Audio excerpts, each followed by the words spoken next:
لله نحمده ونستعينه ونستغفره ونؤمن به ونتوكل عليه ونعوذ بالله من شرور أنفسنا ومن سيئات أعمالنا من يهده الله فلا مضل له ومن يضلله فلا هادي له ونشهد أن لا إله إلا الله وحده لا شريك له ونشهد أن سيدنا ونبينا مولانا محمدا عبده ورسوله أرسله الله بالحق بشيرا ونذيرا أما بعد فقد قال الله تعالى في كلامه القديم أعوذ بالله من الشيطان الرجيم بسم الله الرحمن الرحيم والذين كفروا وكذبوا بآياتنا أولئك أصحاب النار هم فيها خالدون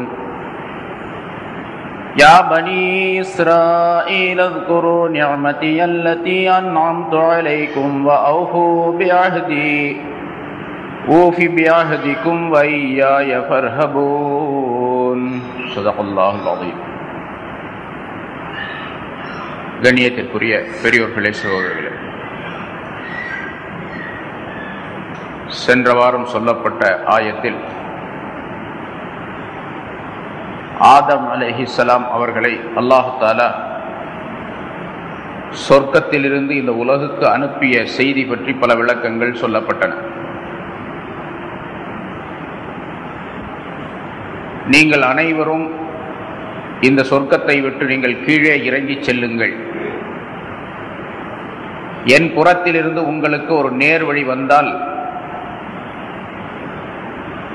அதை நீங்கள் பின்பற்றி நடக்க வேண்டும்.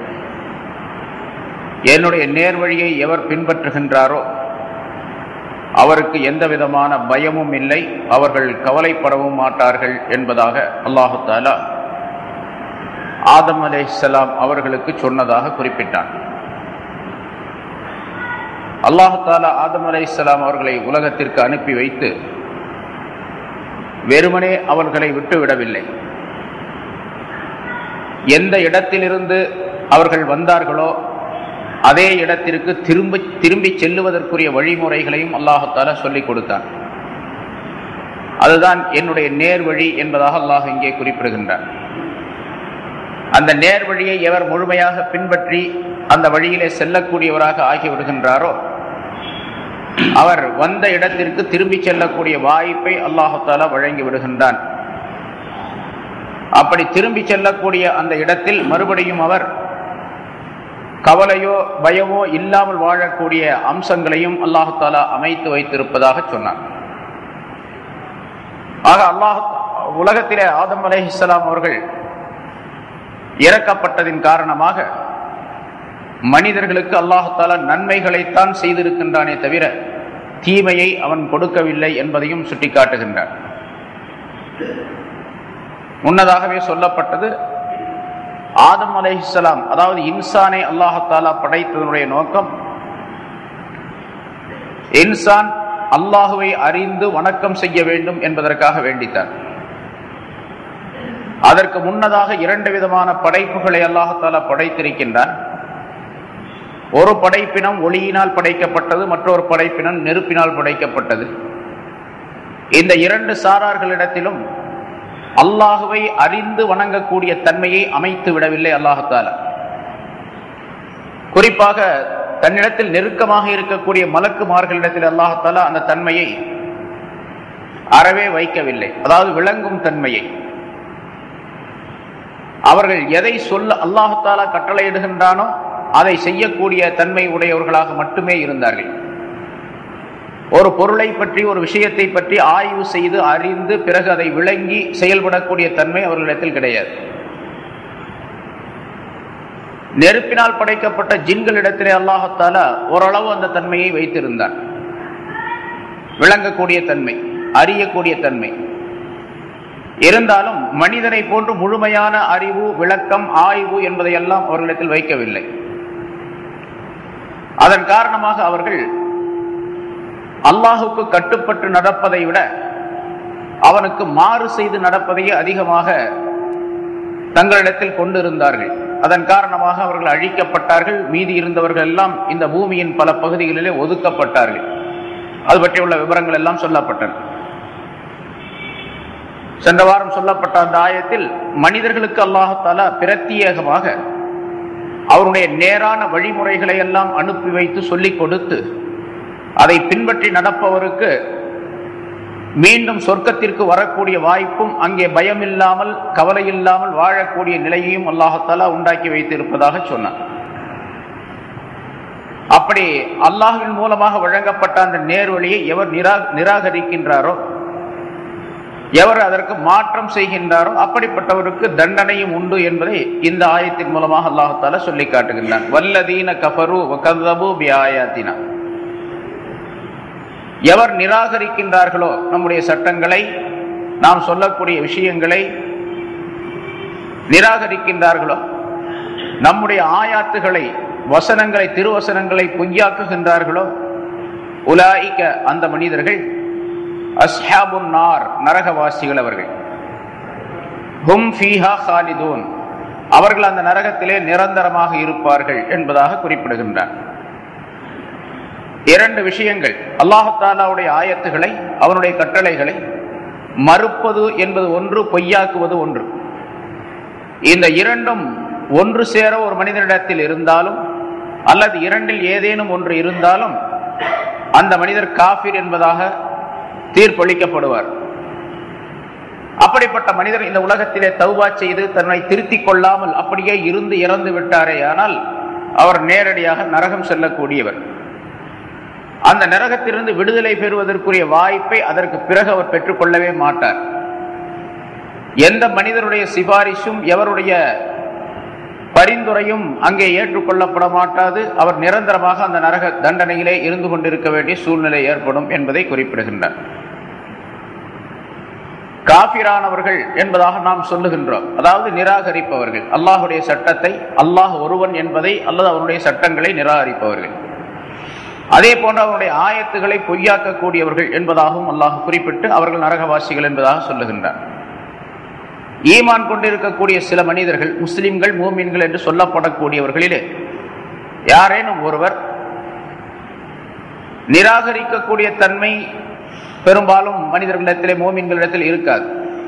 குஃபருடைய தன்மை, சட்டங்களிலே ஏதேனும் தவறு செய்து நிராகரிக்கக்கூடிய நிலை ஏற்பட்டுவிட்டால், அது அறியாமையின் காரணமாக இருந்தால் உடனடியாக தௌபா செய்து தன்னை மாற்றிக்கொள்ள வேண்டும், திருத்திக் கொள்ள வேண்டும். ஆனால் சில மனிதர்கள் முஸ்லிம்களிலே, மோமின்களிலே அல்லாஹுடைய ஆயத்துகளை பொய்யாக்கி வைக்கக்கூடியவர்கள் இருக்கின்றார்கள். அதையும் அல்லாஹ் தஆலா இங்கே எச்சரிக்கை செய்கின்றார். ஈமான் கொண்டு இருக்கின்றோம், அதற்கு பிறகு அல்லாஹுடைய ஆயத்துகள் என்ன கட்டளைகளை சொல்லுகின்றனவோ, எந்தெந்த விஷயங்களை அல்லாஹ் தஆலா தன்னுடைய குர்ஆனின் மூலமாக, ரசூலுல்லாஹி ஸல்லல்லாஹு அலைஹி வஸல்லம் தங்களுடைய ஹதீஸ்களின் மூலமாக மறைவான விஷயங்களை நமக்கு சொல்லி காட்டுகின்றார்களோ அதை முழுமையாக நம்புவது, அதிலே எந்த விதமான சந்தேகமும் கொள்ளாமல் இருப்பது கட்டாயமாகும். முன்னாலும் அது பற்றி விளக்கப்பட்டிருக்கின்றது. சூரத்துல் பக்ராவுடைய ஆரம்பத்திலேயே யூமினூன பில் கைப், அவர்கள் மறைவான விஷயங்களை நம்புவார்கள் என்பதாக அல்லாஹ் தஆலா சொல்லுகின்றார். அதிலே எந்த விஷயத்தையும் பொய்யாக்கி வைக்க கூடாது. நமக்கு அது நாம் கண்ணால் காணவில்லை அல்லது நம்முடைய அறிவுக்கு அதை எட்டவில்லை என்ற காரணத்தால் பொய்யாக்கி வைக்கக்கூடிய ஒரு மனப்பான்மை வந்துவிடக் கூடாது. அப்படி வந்துவிட்டால் அவர்கள் நிரந்தரமாக நரகத்தில் தங்கக்கூடியவர்கள் என்பதை அல்லாஹ் தஆலா சொல்லி காட்டுகின்றார். எத்தனையோ மறைவான விஷயங்களை கொண்டு நாம் ஈமான், நம்பிக்கை கொண்டிருக்கின்றோம். மனிதன் இறந்த பின்னால, இதுவரைக்கும் உலகத்தில் எத்தனை பேர் இறந்திருக்கிறாங்களோ அத்தனை பேர்ல யாராவது ஒருவர் கபர்ல இருந்து எந்திரிச்சு வந்து எனக்கு என்னென்ன மாதிரி தண்டனை நடந்துச்சு அப்படின்னு சொன்னவங்க யாரும் கிடையாது. கனவுல வேணா பார்த்து என்னென்ன மாதிரி நடக்குது அப்படின்னு சொல்லி கனவுல கண்டு இருக்கலாம் சில பேர். நேரடியாக வந்து சொன்னவர்கள் யாருமே கிடையாது. அப்படி நேரடியாக சொல்ல கிடையாது என்ற காரணத்தால் அது இல்லை என்பதாக மறுப்பது ஈமானுக்கு நேர்முரணானது, மாற்றமானது. அது சாதாரணமாக உலக வழக்கத்தில் மனிதர்களிடத்துல எப்படி இருக்குது, அதை கண்ணால பார்த்தா தான் நம்பணும், அதை தீர்க்க ஆய்வு செய்து ஆராய்ந்து அதற்கு பிறகுதான் அதை நம்பணும் அப்படிங்கிறது உலகத்தினுடைய மரபு. ஆனா ஆகிரத்துடைய விஷயத்திலே, ஆகிரம் என்று மறுமை என்று சொன்னால் எப்பொழுது மனிதனுடைய ரூஹ் போய் விடுகின்றதோ அதிலிருந்து அவனுக்கு மறுமை, அவனுக்கு ஆகிரத் என்பது ஆரம்பமாகி விடுகின்றது.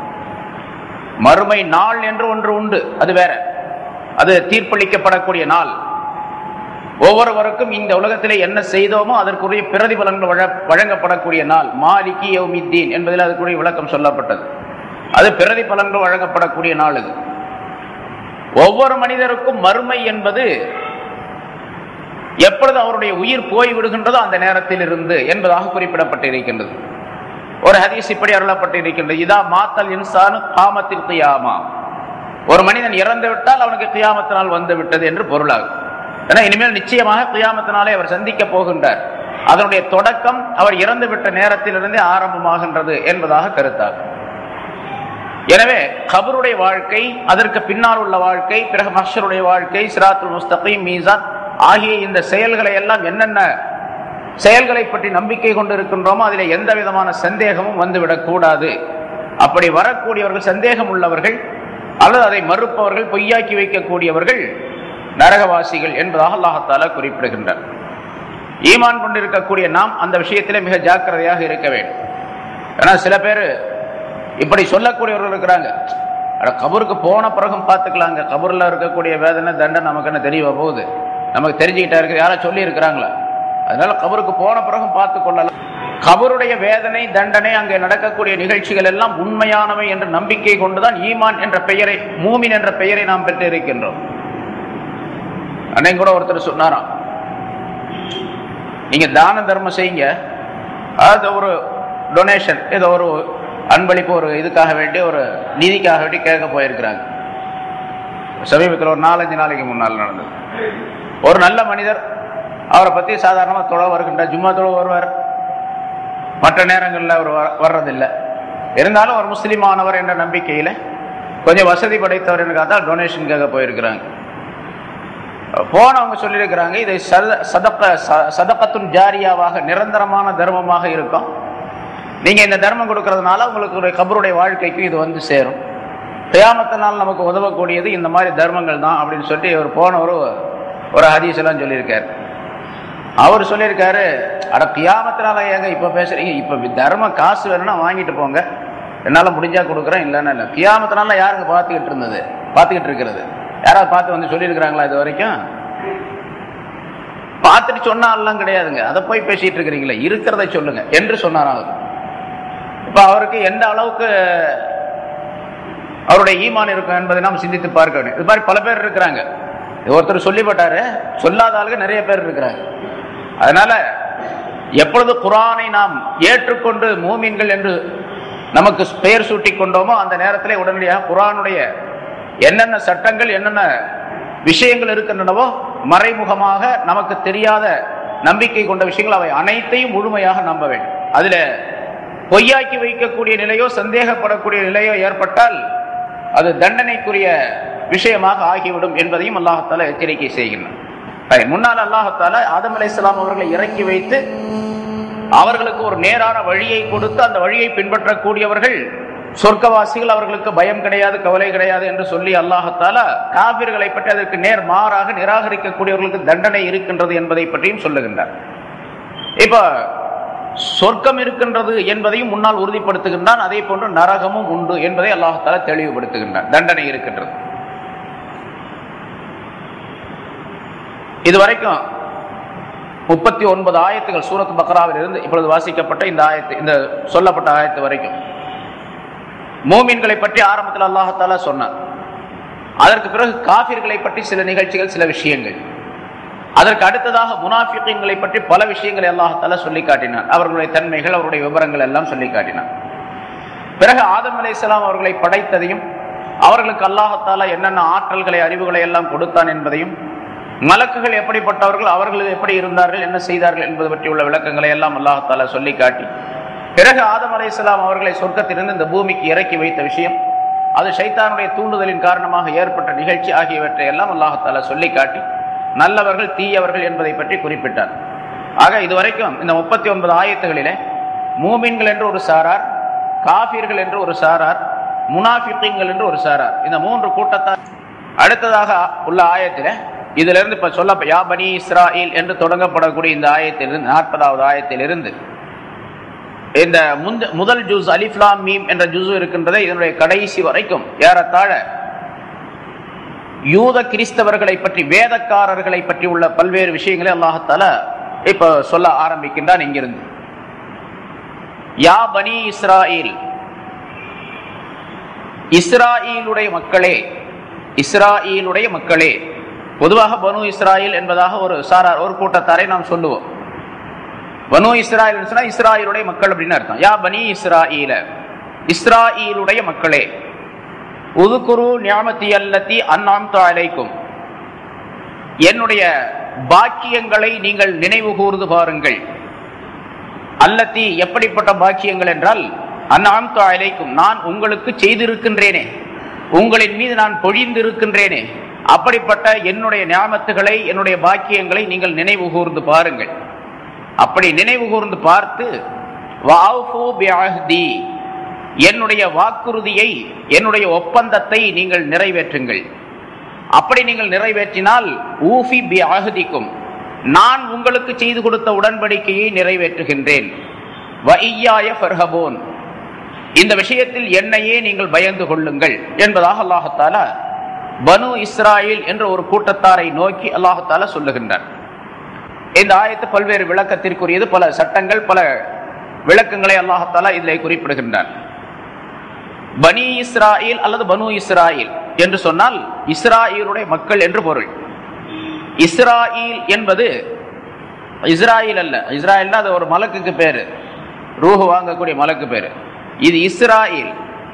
இஸ்ராயில் என்றால் நபி யாக்கூப் அலைஹிஸ்ஸலாம் அவர்களுக்கு ஒரு பேரு இஸ்ராயில் என்பது. இப்ராஹிம் அலைஹிஸ்ஸலாம் அவர்களுக்கு இஸ்மாயில், இஸ்ஹாக் என்று 2 மக்கள் இருந்தார்கள். வேறு மக்களும் வந்திருக்கின்றார்கள். பிரபலமாக குர்ஆனில் சொல்லப்பட்ட 2 பேர் இஸ்ஹாக், இஸ்மாயில். இஸ்ஹாக் அலைஹிஸ்ஸலாம் நபி இப்ராஹிம் அலைஹிஸ்ஸலாத்துடைய மகனார். இஸ்ஹாக் அலைஹிஸ்ஸலாம் அவர்களுக்கு பிறந்தவர்கள் நபி யாக்கூப் அலைஹிஸ்ஸலாம் அவர்கள், அதாவது இப்ராஹிம் அலைஹிஸ்ஸலாத்துடைய பேரனார். இப்ராஹிம் அலைஹிஸ்ஸலாத்துடைய மகன் இஸ்மாயில் அலைஹிஸ்ஸலாம் அவர்கள் இருக்கின்றார்கள். அவர்களுக்கு அடுத்ததாக நபிமார்கள் யாருமே வரவில்லை அவர்களுடைய சந்ததிகளிலே. இஸ்மாயில் அலைஹிஸ்ஸலாம் அவர்கள் திருமணம் செய்தார்கள், அவர்களுக்கு குழந்தை பிறந்தார்கள். வாழையடி வாழையாக அந்த குழந்தை அதற்கு பிறகு என்று தொடராக வந்து இஸ்மாயில் அலைஹிஸ்ஸலாத்துடைய அந்த வரிசையிலே, அந்த சந்ததியிலே ரசூலுல்லாஹி ஸல்லல்லாஹு அலைஹி வஸல்லம் அவர்கள் வந்து பிறக்கின்றார்கள். நபி ரசூலுல்லாஹி ஸல்லல்லாஹு அலைஹி வஸல்லம் அவருடைய தகப்பனார் அப்துல்லா என்பவர், அவருடைய தந்தை அப்துல் முத்தலிப் என்பவர், அவருடைய தந்தை ஹாஷிம் என்பவர். இப்படியே இந்த தொடருடைய எங்கே போய் சேர்கின்றது என்று சொன்னால் நபி இஸ்மாயில் அலைஹிஸ்ஸலாம் அவர்களுக்கு வரைக்கும் போய் சேருகின்றது. இஸ்மாயில் அலைஹிஸ்ஸலாத்திலிருந்து ரசூலுல்லாஹி ஸல்லல்லாஹு அலைஹி வஸல்லம் அவர்கள் வரைக்கும் வேறு எந்த நபியும் கிடையாது. இஸ்மாயில் அலைஹிஸ்ஸலாத்து ரசூலுல்லாஹ் தான் கடைசியா வந்தவங்க. ஆனா இஸ்ஹாக் அலைஹிஸ்ஸலாம், இப்ராஹிம் அலைஹிஸ்ஸலாத்துடைய இன்னொரு மகன் இஸ்ஹாக் அலைஹிஸ்ஸலாம் அவர்கள் இருக்கின்றார்கள். அவர்களிலிருந்து தொடராக வாழையடி வாழையாக நபிமார்கள் வந்தார்கள். யாக்கூப் அலைஹிஸ்ஸலாம், அதற்கு பின்னால யூசுப் அலைஹிஸ்ஸலாம், அதற்கு பின்னால இன்னொரு நபி, அதுக்கு பின்னால இன்னொரு நபி, மூசா ஈசா அலைஹிஸ்ஸலாம் அவர்கள் வரைக்கும் இஸ்ஹாக் அலைஹிஸ்ஸலாத்துடைய அந்த வரிசையிலே வரக்கூடியவர்கள் தான். அப்படி யாக்கூப் அலைஹிஸ்ஸலாம் அவர்களுக்கு இஸ்ராயில் என்று மற்றொரு பெயர் இருந்தது. நபிமார்களிலே குர்ஆனில் சொல்லப்பட்ட 25 நபிமார்களிலே 2 பேர் உள்ளவர் நபி யாக்கூப் அலைஹிஸ்ஸலாம் மட்டும்தான், ரசூலுல்லாஹ்வை தவிர. ஸல்லல்லாஹு அலைஹி வஸல்லம் அவர்களுக்கு பல பெயர்கள் இருக்குது. பல பெயர்களை ரசூலுல்லாஹி ஸல்லல்லாஹு அலைஹி வஸல்லம் அவர்களே சொல்லி காட்டுகின்றார்கள். தௌராத்திலே எனக்கு பேர் அஹ்மத் என்பதாகவும், தௌராத் இன்ஜீலிலே, குர்ஆனிலே முஹம்மது என்பதாகவும், அல்லாஹ் தஆலாவிடத்திலே வானவர்களிடத்திலே அது மஹ்மூத் என்பதாகவும் இருந்தது என்பதாகவும் குறிப்பிடப்படுகின்றது. ஸல்லல்லாஹு அலைஹி வஸல்லம் அவர்களுக்கு குர்ஆனின் மூலமாக அவர்களுடைய சிபாத்துகள், தன்மைகளை சுட்டிக்காட்டக்கூடிய பல்வேறு பெயர்களை அல்லாஹ் தஆலா குர்ஆனிலே சொல்லுகின்றார். பஷீர், நதீர் என்பதாக சொல்லுகின்றார். இப்படி பல்வேறு பெயர்கள். இங்கே யாக்கூப் அலைஹிஸ்ஸலாம் அவர்களுக்கு இஸ்ராயில் என்று ஒரு பெயர், மற்றொரு பெயர் இருந்தது. இஸ்ராயில் என்று சொன்னால் அது ஹீப்ரு பாஷை, அது மொழி. அது ஈல் என்பது அல்லாஹ் என்ற பொருளாகும். ஈல் என்பதற்கு அல்லாஹ் என்ற பொருள் அந்த பாஷையில், அல்லாஹ் என்பதற்கு ஈல் என்று அந்த பாஷையில சொல்லப்படும். இஸ்ரா என்று சொன்னால் அப்து என்பதாக அர்த்தம் வார்த்தை. இப்ப இஸ்ராயில் என்பதற்கு அப்துல்லான்னு அர்த்தம், அல்லாஹுடைய அடிமை அப்படின்னு அர்த்தம். அரபியில அப்துல்லாங்கிறதும் ஹீப்ரு மொழியில இஸ்ராயில் என்பதும் ஒரே கருத்து உள்ளது என்பதாக சொல்லப்பட்டு இருக்கின்றது. இப்ப யாக்கூப் அலைஹிஸ்ஸலாம் அவர்களுக்கு அந்த பெயரை அல்லாஹ் தஆலா கொடுத்திருந்ததின் காரணமாக அவர்களுடைய 12 மக்கள் இருந்தார்கள். அவர்களிலே நபி யூசுப் அலைஹிஸ்ஸலாம் அவர்கள் மட்டும் நுபுத்துவம் பெற்றார்கள். ரிசாலத்தை அல்லாஹ் தஆலா எடுத்து நபித்துவத்தை பெறக்கூடிய தகுதி பெற்றவர்களாக ஆனார்கள். யாக்கூப் அலைஹிஸ்ஸலாத்துடைய சந்ததியிலிருந்து வந்தவர்கள் என்ற காரணத்தால் அதற்கு பின்னால் வந்தவர்களுக்கெல்லாம் பனு இஸ்ராயீல், இஸ்ராயீலுடைய மக்கள் என்பதாக பெயரிடப்பட்டது. எந்தெந்த இடத்துல குர்ஆனில் அல்லாஹ் தஆலா பனு இஸ்ராயீல் என்று சொல்லுகின்றானோ அந்த இடத்துல எல்லாம் யாக்கூப் அலைஹிஸ்ஸலாத்துடைய சந்ததியினரை குறிக்கும். இந்த பனு இஸ்ராயீல் என்பவர்கள் நபி யாக்கூப் அலைஹிஸ்ஸலாத்துடைய சந்ததியினர். அவர்களுடைய காலத்தில் இருந்து ஈசா அலைஹிஸ்ஸலாம் அவர்களுடைய காலம் வரைக்கும் உள்ள அந்த தொடரிலே உள்ள எல்லா மக்களும் பனி இஸ்ராயீல் தான், இஸ்ராயேலுடைய மக்கள் தான். யாக்கூப் அலைஹிஸ்ஸலாம் அவர்களுடைய சமூகத்தார் இருக்கின்றார்கள் கௌமுகள், அவர்களுக்கும் பனு இஸ்ராயீல் என்றுதான் சொல்லப்படும். ஆனால் கொஞ்சம் வித்தியாசம். யாக்கூப் அலைஹிஸ்ஸலாம் அவர்களுடைய சந்ததியில் இருந்து ஈசா அலைஹிஸ்ஸலாம் அவர்கள் வரைக்கும் உள்ள, அதுக்கு அதான் ஈசா அலைஹிஸ்ஸலாமுடைய அந்த கௌமுகளை சேர்க்கக்கூடாது, அதற்கு முன்னால் வரைக்கும் உள்ள கௌமுகளுக்கு பேர் யூதர்கள், யகூதிகள் என்பதாக சொல்லப்படும். அவங்களும் பனு இஸ்ராயீல் தான். யாக்கூப் நபி ஈசா அலைஹிஸ்ஸலாம் அவர்களுடைய காலத்திலே அவர்களுடைய தூதுவத்தை ஏற்றுக்கொண்டு ஈமான் கொண்ட மக்கள் இருக்கின்றார்கள், அவர்களுக்கும் பனு இஸ்ராயீல் தான். ஆனா பேர் கொஞ்சம் வித்தியாசம், அவர்களுக்கு பேர் நசாராக்கள் என்பதாக சொல்லப்படும். நபி ஈசா அலைஹிஸ்ஸலாம் அவர்களில் இருந்து அந்த யூதர்களும் நசாராக்கள், பிறகு ரசூலுல்லாஹி ஸல்லல்லாஹு அலைஹி வஸல்லம் அவர்களை நம்பியவர்களுக்கு பேர் மூமின்கள், முஸ்லிம்கள் என்பதாக பெயரிடப்பட்டு உலகத்தில் இந்த வேதக்காரர்கள் என்பவர்கள் 3 பிரிவினர். ஒருவர் யூதர்கள், யகூதிகள், மற்றொரு பிரிவினர் நசாராக்கள், கிறிஸ்தவர்கள், மற்றொரு பிரிவினர் மூமின்கள், முஸ்லிம்கள். இந்த 3 பிரிவினர். ஆனால் குர்ஆனுடைய முஹாவரா வழக்கப்படி வேதக்காரர்கள் என்று எந்தெந்த இடத்துல அல்லாஹ் தஆலா சொல்லுகின்றானோ அதுவெல்லாம் அந்த 2 சாராரை மட்டும் குறிக்கும், யூதர்களையும் கிறிஸ்தவர்களை மட்டும் குறிக்குமே தவிர முஸ்லிம்களை இந்த வேதக்காரர்கள் என்பதாக அல்லாஹ் தஆலா இந்த ஆயத்திலே சொல்லுவது. நம்ம வேதக்காரர்கள் தான். ஆனா நமக்கு பேரு ஒரு வேதம் என்று பொதுப்படையாக பேர் இருந்தாலும் கூட நமக்கு தனிப்பட்ட ஒரு வேதம், முழுமையான வேதம், பூர்த்தியாக்கப்பட்ட ஒரு வேதம் அல்லாஹ் தஆலா கொடுத்திருப்பதின் காரணமாக ஸல்லல்லாஹு அலைஹி வஸல்லம் ஒரு ஹதீஸிலே சொல்லுகின்றார்கள், யா அஹ்லல் குர்ஆன், குர்ஆன் உடையவர்களே என்பதாக நம்மை கூப்பிடுகின்றார்கள். அவங்க எல்லாம் அஹ்லுல் கிதாப் என்று சொல்லப்பட்டால் நமக்கு பேர் அஹ்லுல் குர்ஆன், குர்ஆன் உடையவர்கள் அப்படின்னு பேர், நமக்கு பேர். இங்கே யா பனி இஸ்ராயீல், இஸ்ராயீலுடைய மக்களே என்று அல்லாஹ் தஆலா கூப்பிடுவது அந்த யாக்கூப் அலைஹிஸ்ஸலாத்துடைய சந்ததிகளை அல்லாஹ் தஆலா சொல்லி காட்டுகின்றான். இப்பொழுது இந்த ஆயத்தின் மூலமாக தெரியப்படுத்துவது யா பனி இஸ்ராயீல் என்று கூப்பிடுவது ரசூலுல்லாஹி ஸல்லல்லாஹு அலைஹி வஸல்லம் அவருடைய காலத்திலே உள்ள யூதர்களை பார்த்து அல்லாஹ் தஆலா கூப்பிடுகின்றான். இங்கே இந்த விழிச்சல், அதாவது கூப்பிடுவது என்பது யாரை அழைப்பது என்பது ஸல்லல்லாஹு அலைஹி வஸல்லம் காலத்திலே உள்ள அந்த யூதர்களை பார்த்து அல்லாஹ் தஆலா கூப்பிடுகின்றான், சொல்லுகின்றான், இஸ்ராயீலுடைய மக்களே உதுகுரு நிஅமதி. நபி அவருடைய காலத்துல உள்ளவங்களை பார்த்து அல்லாஹ் தஆலா, அந்த நேரத்தில் தான் இது இறங்குது ரசூலுல்லாஹி ஸல்லல்லாஹு அலைஹி வஸல்லம் அவர்களுக்கு. அந்த காலத்தில் உள்ள அந்த யூதர்களை பார்த்து அல்லாஹ் தஆலா சொல்லுகின்றான், நீங்கள் என்னுடைய நியாமத்துகளை நினைத்து பாருங்கள் என்பதாக. நான் உங்களுக்கு செய்திருந்த நியாமத்து அன்அம்து அலைக்கும், நான் உங்களுக்கு செய்திருந்த அந்த நியாமத்துகளை நீங்கள் நினைவு கூர்ந்து பாருங்கள் என்பதாக அல்லாஹ் தஆலா குறிப்பிடுகின்றார். அந்த நியாமத்துகள் என்பது, அதாவது யூதர்களுக்கு அல்லாஹ் தஆலா செய்த நியாமத்துகள் ஏராளமானவை, கணக்கில் அடங்காத நியாமத்துகளை செய்தார். அப்படிப்பட்ட நியாமத்துகளை உலகத்தில் வேற யாருக்கும் அல்லாஹ் தஆலா செய்யல. நமக்கு ஒரு வகையில் அல்லாஹ் தஆலா நியாமத் செஞ்சிருக்கிறான், அது வேற. ஆனா அந்த யூதர்களுக்கு செய்த நியாமத்துகள் இருக்கின்றனவே, அது போன்ற ஒரு பிரத்யேகமான நியாமத்தை அல்லாஹ் தஆலா மற்ற கௌமுகளுக்கு, மற்ற சமுதாயத்திற்கு முன்னாலேயோ பின்னாலேயோ செய்யவில்லை. அவ்வளவு அற்புதமான நியாமத்துகளை அல்லாஹ் தஆலா வழங்கி இருந்தார். அதை நினைவு கூர்ந்து பாருங்கள் என்பதாக அல்லாஹ் தஆலா இங்கே சொல்லி காட்டுகின்றார். யூதர்களுக்கு செய்யப்பட்ட நியாமத்து இருக்கின்றதே, அது நபி மூசா அலைஹிஸ்ஸலாம் அவருடைய காலத்தில் இருந்துதான் இந்த யூதர்களுக்குரிய சிறப்புகள் உலகமெல்லாம் தெரிய தொடங்கியது. அவ்வளவு ஏராளமான நியாமத்துகளை மூசா அலைஹிஸ்ஸலாம் அவர்கள் மூலமாக அல்லாஹ் தஆலா தந்தான். இந்த பனு இஸ்ராயீல்கள் என்பவர்கள் நபி யாக்கூப் அலைஹிஸ்ஸலாம் அவர்களை தொடர்ந்து வந்தவர்கள் என்று இருந்தாலும் கூட உலக சரித்திரத்திலே அவருடைய பெயர் பனு இஸ்ராயீல் என்று நிலை பெற்றது, அதிகமானது, சிறப்படைந்தது எல்லாம் மூசா அலைஹிஸ்ஸலாம் அவர்களுக்கு பின்னால் தான். மூசா அலைஹிஸ்ஸலாம் அவர்களுக்கு தாள்களின் மூலமாக, ஏடுகளின் மூலமாக, அதற்கு பெயர் சுஹஃப் என்பதாக சொல்லப்படும், அந்த சுஹஃப்களின் மூலமாக அல்லாஹ் தஆலா தந்து கொண்டிருந்தார். முதலாக உலகத்திலே அருளப்பட்ட வேதம் என்பது நபி மூசா அலைஹிஸ்ஸலாம் அவர்களுக்கு தந்ததுதான்.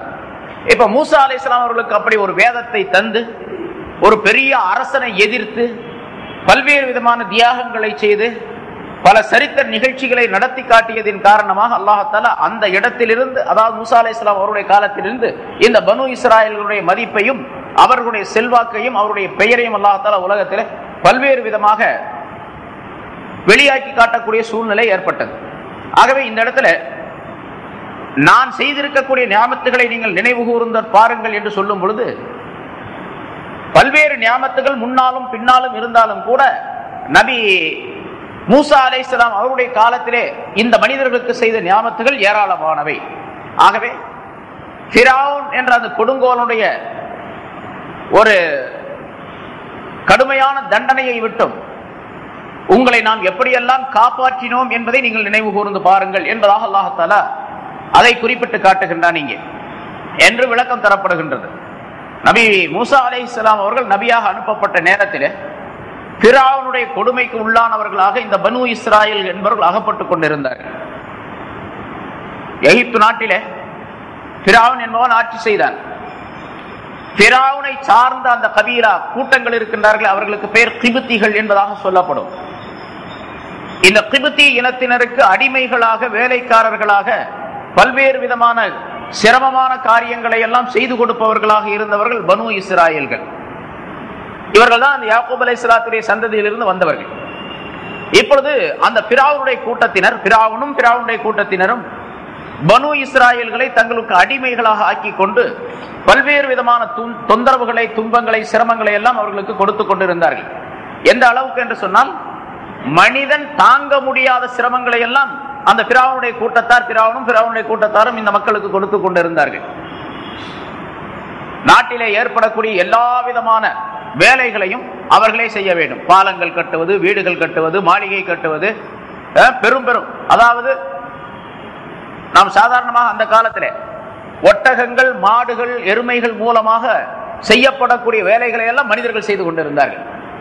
வண்டி இழுப்பது, வயலிலே உழவு வேலை செய்வது, இதெல்லாம் மாடுகள் செய்ய வேண்டிய வேலைகள். அதையெல்லாம் அந்த மனிதர்கள் செய்து கொண்டிருந்தார்கள்.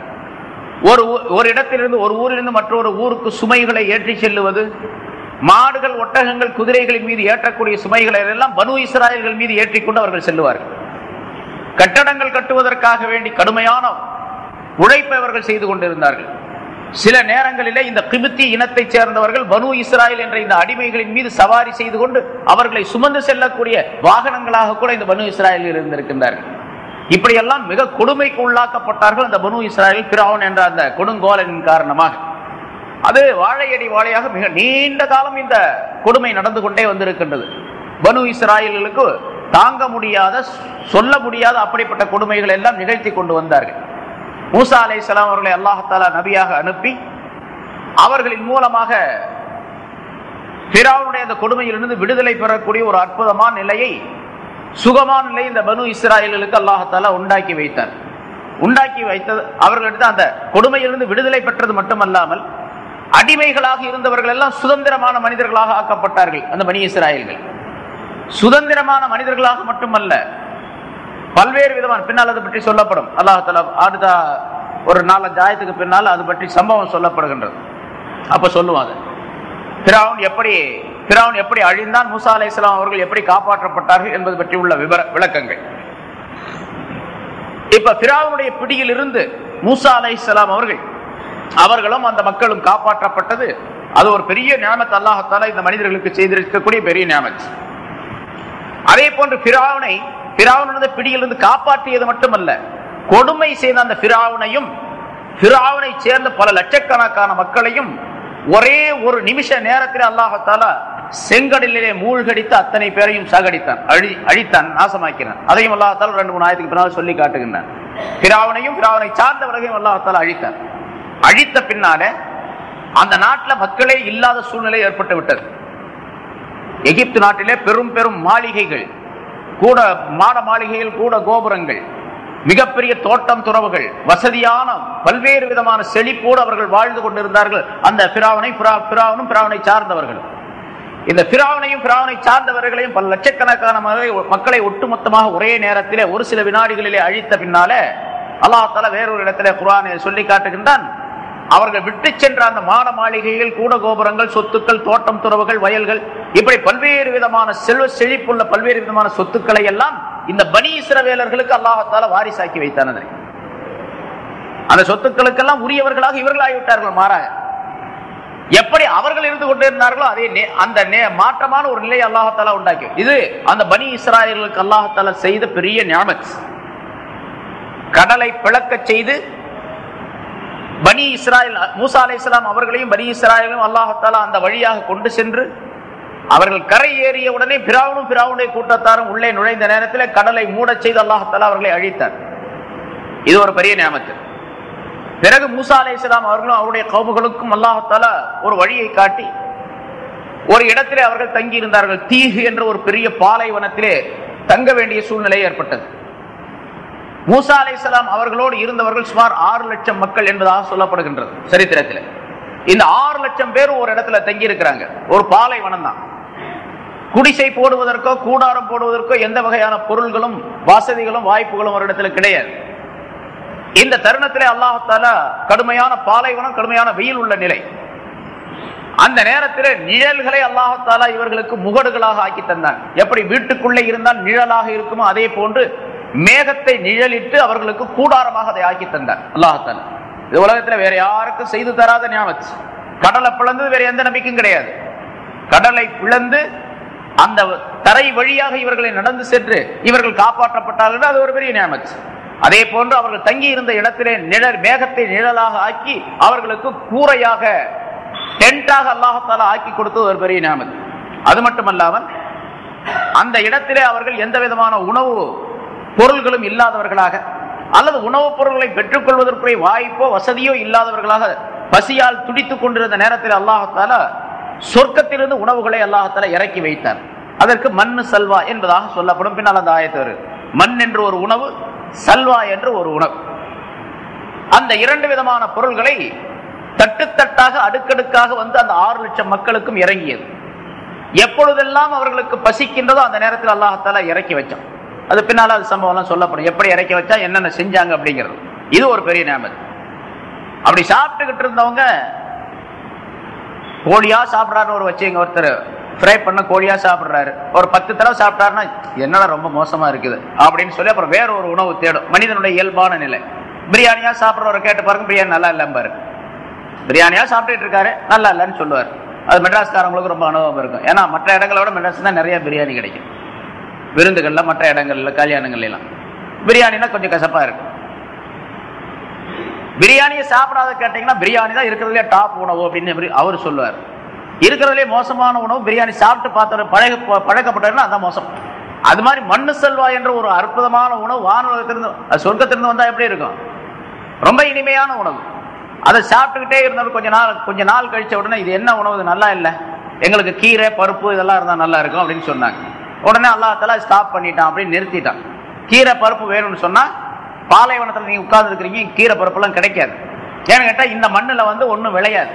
அதனால எங்க இந்த கீரை பருப்பு, அப்புறம் இது கேட்டாங்க வெள்ளரிக்காய், அதெல்லாம் கேட்கறாங்க. அல்லாஹ் தஆலா பின்னால சொல்றாரு இதெல்லாம் எங்களுக்கு வேணும்னு. அது எந்த இடத்துல விளையுதோ அங்க போய் நீங்க பயிரிட்டு, அதை உழுது பயிரிட்டு அதை உற்பத்தி செஞ்சு அதுக்கு பின்னால சாப்பிட்டுங்க அப்படின்னு சொல்லிட்டு அல்லாஹ் தஆலா அனுப்பிட்டான். அப்புறம் ரொம்ப சிரமப்பட்டாங்க அப்படின்னு சொல்லிட்டு பின்னால வருது. சரி, இப்ப வானுலகத்திலிருந்து அவர்களுக்கு இறக்கி வைத்தது, அந்த உணவை இறக்கி வைத்தது ஒரு பெரிய நியாமத்து.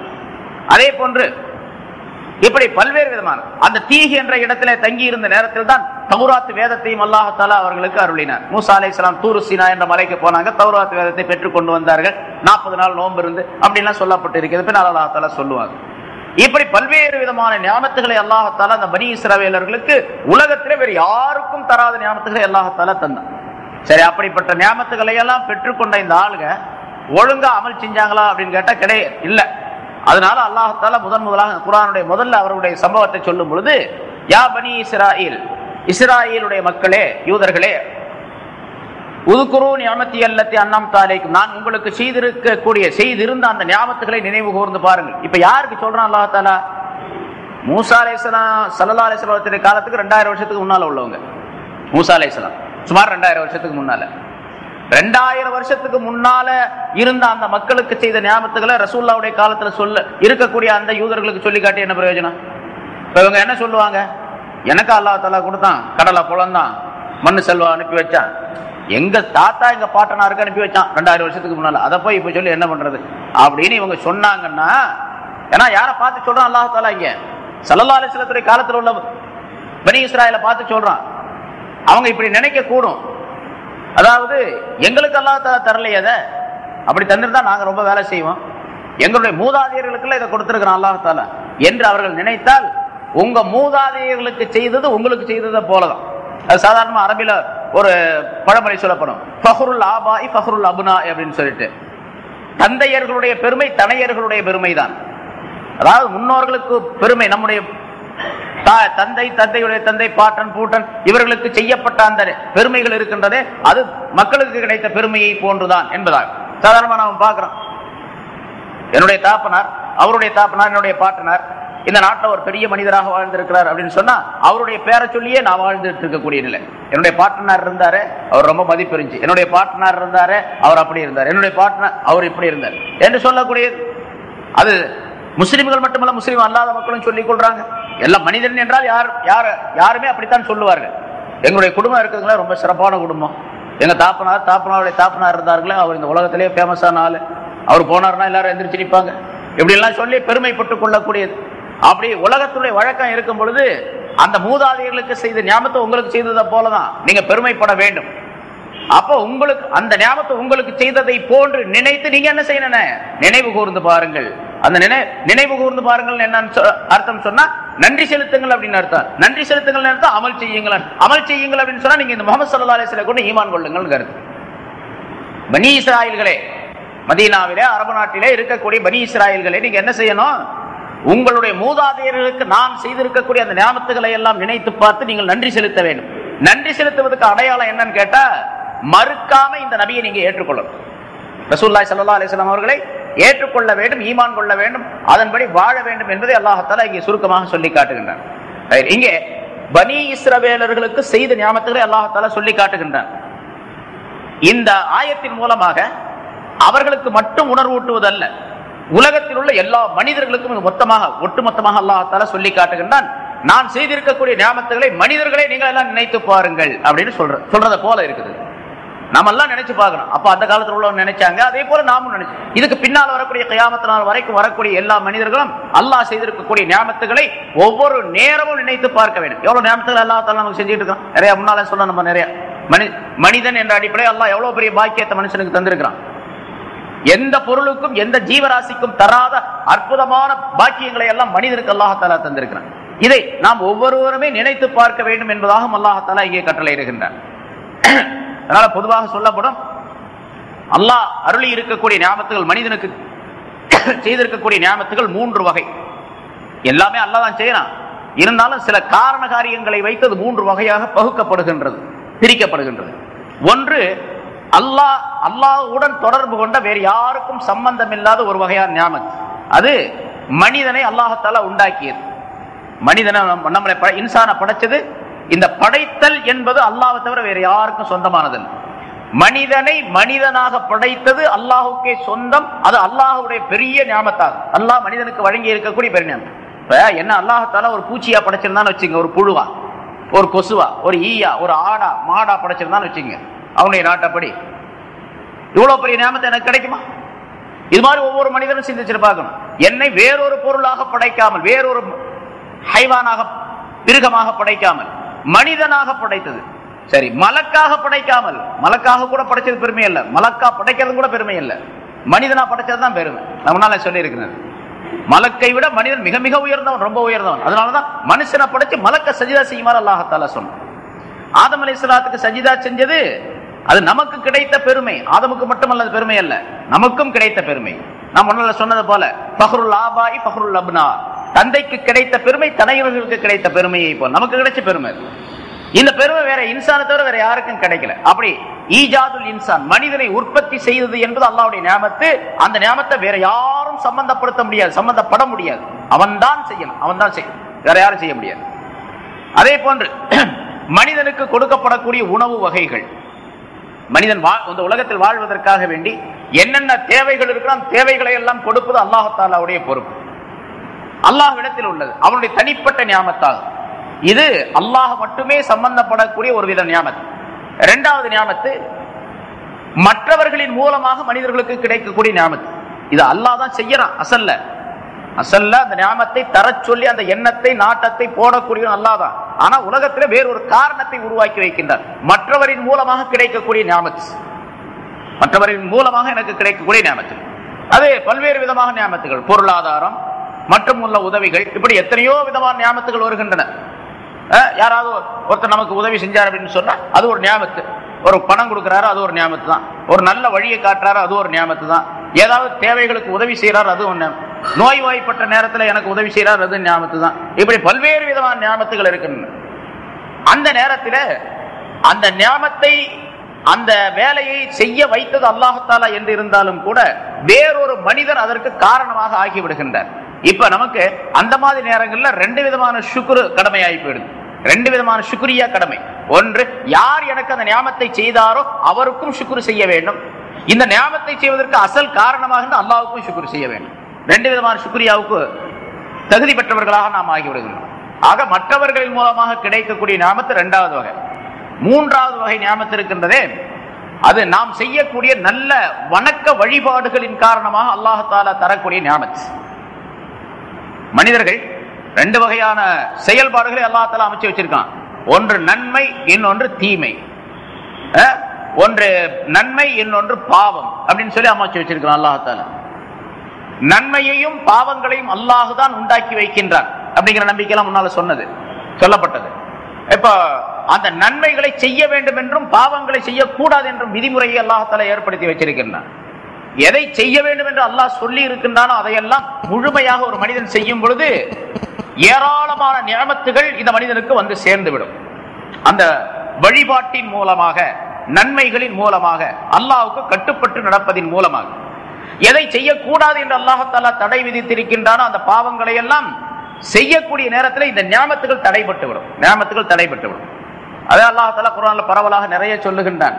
உங்களுக்கு மா அஸாப மின் முஸீபத்தின் ஃபபிமா கஸபத் ஐதீக்கும், உங்களுக்கு ஏற்படக்கூடிய முசீபத்துகள், துன்பங்கள் அனைத்தும் உங்களுடைய கரங்கள் சம்பாதித்துக் கொண்ட தீமையின் காரணமாகத்தான் என்பதாக அல்லாஹ் சொல்லுகின்றான். இன்னொரு இடத்துல சொல்றான், கடலிலும் தரையிலும் ஏற்படக்கூடிய துன்பங்கள், முசீபத்துகள் அனைத்தும் மனிதர்களுடைய கரங்கள் செய்யக்கூடிய பாவங்களின் காரணமாகத்தான் அப்படின்னு சொல்றோம். மனிதன் பாவம் செய்யாமல் அல்லாஹ் தஆலா தண்டனை கொடுக்கிறது கிடையாது. பாவம் செய்யாமல் துன்பங்கள் வருவதே கிடையாது. எனக்கு ஒரு துன்பம், ஒரு நோய் நொடி ஏற்படுகின்றது, அல்லது துன்பங்கள் ஏற்படுகின்றது, ஏதேனும் விபத்துகள், ஆபத்துகள் ஏற்படுகின்றன, நஷ்டம் ஏற்படுகிறது, கஷ்டம் ஏற்படுகின்றது, சிரமங்கள் ஏற்படுகின்றன, எல்லாமே என்னுடைய பாவத்தின் காரணமாக தான், பாவத்தினால்தான் வருது என்பதா அல்லாஹ் தஆலா தெளிவாக பல இடங்களிலே சொல்லி காட்டுகின்றான். அப்படின்னா பாவம் இல்லாதவங்களுக்கு கஷ்டம் வராதா? அவங்களுக்கும் கஷ்டம் வரும். ரசூலுல்லாஹி ஸல்லல்லாஹு அலைஹி வஸல்லம் காய்ச்ச வந்துச்சு, அவங்கள கல்லால் அடிச்சாங்க, ஒட்டாக குடல் தூக்கி போட்டாங்க, பல்வேறு விதமான சிரமங்கள் கொடுத்தாங்க, உஹது போர்ல பல்லு போயிடுச்சு, இப்படி பல கஷ்டங்கள் வந்துச்சுதான். ஆனா அந்த கஷ்டங்கள் எல்லாம் நபிமார்களுக்கு வரக்கூடியதோ அல்லது வலிமார்களுக்கு, பாவம் செய்யாதவர்களுக்கு வரக்கூடிய கஷ்டம் இருக்கின்றது. அது அவருடைய தரஜாவை உயர்த்துவதற்காக வேண்டி. அதுக்கு விளக்கம் சொல்லப்படுற ஸல்லல்லாஹு அலைஹி வஸல்லம் ஹதீஸ்கள்ல பலவிதமான கருத்துக்களை சொல்லி காட்டுகின்றார்கள். ஆக சிரமங்கள் வரக்கூடியவர்கள் எல்லாம் பாவம் செஞ்சாங்க அப்படின்னு நம்ம முடிவு பண்ணி கொள்ளக்கூடாது. சிரமங்கள் வருதுன்னா பாவத்தின் மூலமாக வருது அப்படிங்கிற ஒரு உணர்வு நமக்கு இருக்க வேண்டும் என்பதையும் அல்லாஹ் தஆலா ரசூல் நமக்கு சொல்லி காட்டுகின்றார்கள். அது பல ஆயத்துகளின் மூலமாக தெளிவாக்கப்பட்டிருக்கின்றது. ஆக மூன்றாவது வகை நியாமத், ஒரு நியாமத்து அல்லாஹ் தஆலா மட்டும் கொடுக்கக்கூடியது, அவனுக்கு வேறு யாரும் சம்பந்தப்படாமல் அவன் மட்டுமே வழங்கக்கூடிய நியாமத்துகள். இன்னொன்று மற்றவர்களின் மூலமாக நமக்கு கிடைக்கக்கூடிய நியாமத்துகள். மூன்றாவது வணக்க வழிபாடுகளின் மூலமாக அல்லாஹ்வுக்கும் ரசூலுக்கும் கட்டுப்பட்டு நடப்பதன் மூலமாக நமக்கு கொடுக்கப்படக்கூடிய நியாமத்துகள். இப்படி மூன்று வகையான நியாமத்துகள் இருக்கின்றன.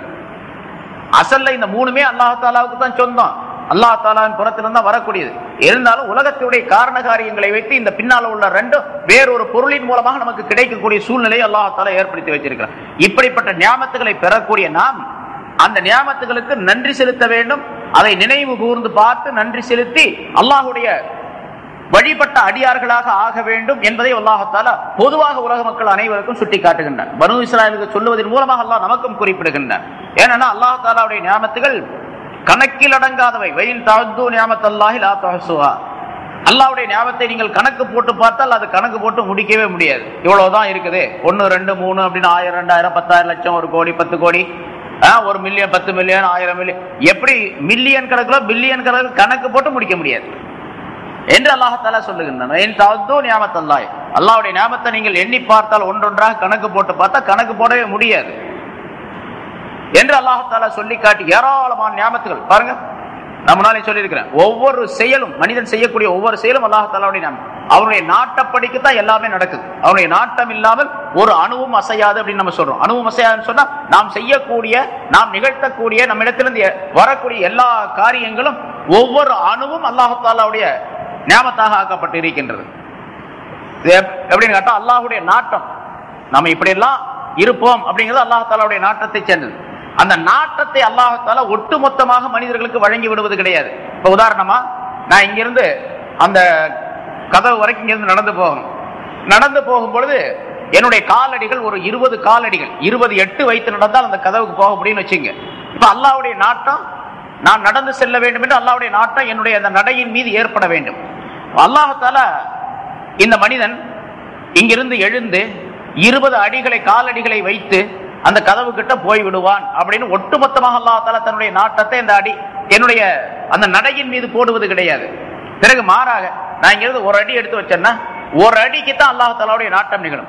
2வது அடி நான் காலடி எடுத்து வைப்பதற்கு 2வது அல்லாஹ் தஆலாவுடைய நாட்டம் அதன் மீது சார வேண்டும், அதன் மீது நிகழ வேண்டும்.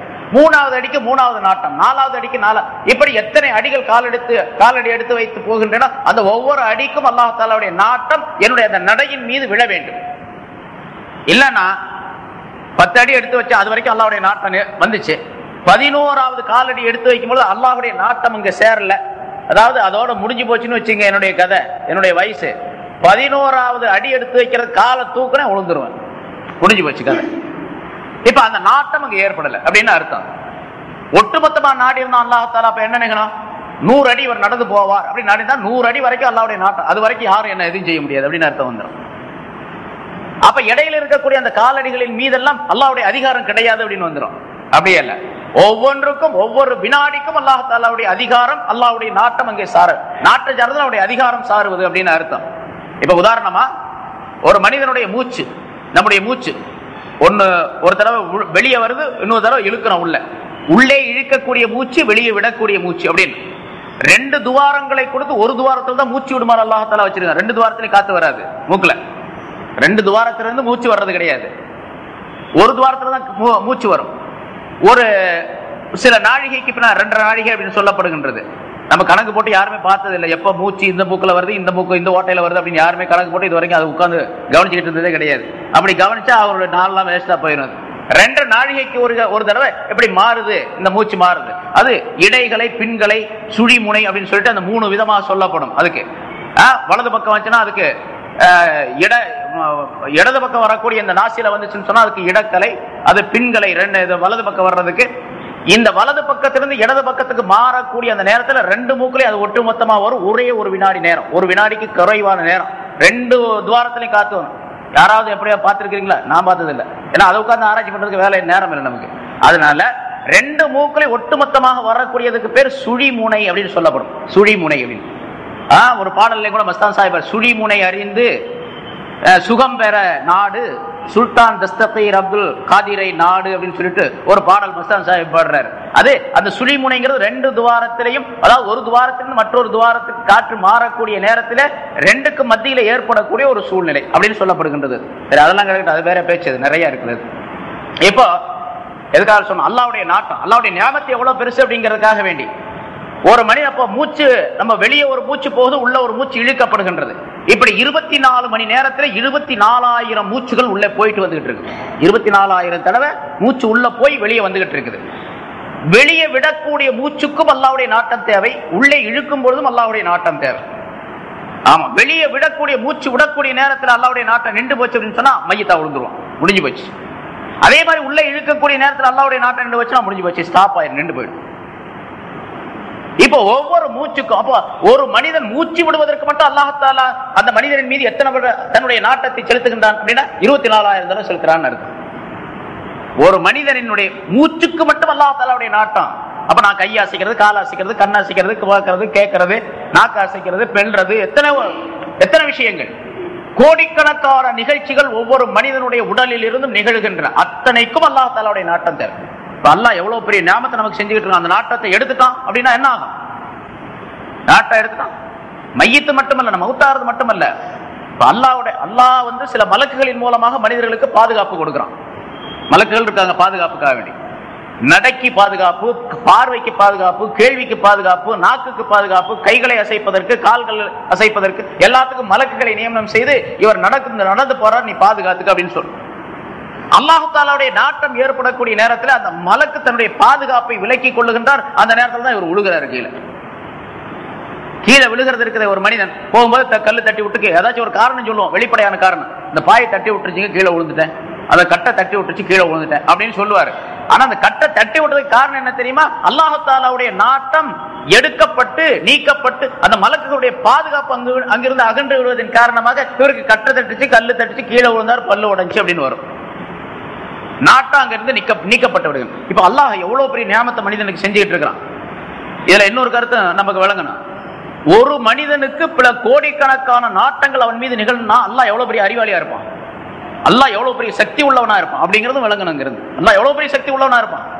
இது மாதிரி உலகத்தில் இருக்கக்கூடிய மனிதர்கள் மட்டுமா உலகத்தில் இருக்கிறாங்க? எத்தனை கோடி ஜீவராசிகள், எத்தனை பூச்சிகள் இருக்கின்றன. எல்லா பூச்சிகளுக்கும் ஒரு பூச்சி, ஒரு கொசு இங்க வந்து உட்காருது, அது அடுத்த இடத்துக்கு பறந்து போகுதுன்னா அல்லாஹ்வுடைய நாட்டம் எல்லாம் பறந்து போக முடியாது. அது மாதிரி எத்தனை கோடிக்கணக்கான கொசு இருக்குது மெட்ராஸ்ல எடுத்துக்கிட்டா, மெட்ராஸ்ல மட்டும். அப்போ உலகம் பூரா எவ்வளவு கொசு இருக்குது, எத்தனை பூச்சிகள் இருக்கின்றன, எத்தனை கோடிக்கணக்கான கணக்கில் அடங்காத பூச்சிகள் இருக்கு. பூச்சி தான் இருக்கிற உயிரினங்கள்ல பூச்சி இனங்கள் தான் அதிகம் இருக்கிறதுலே.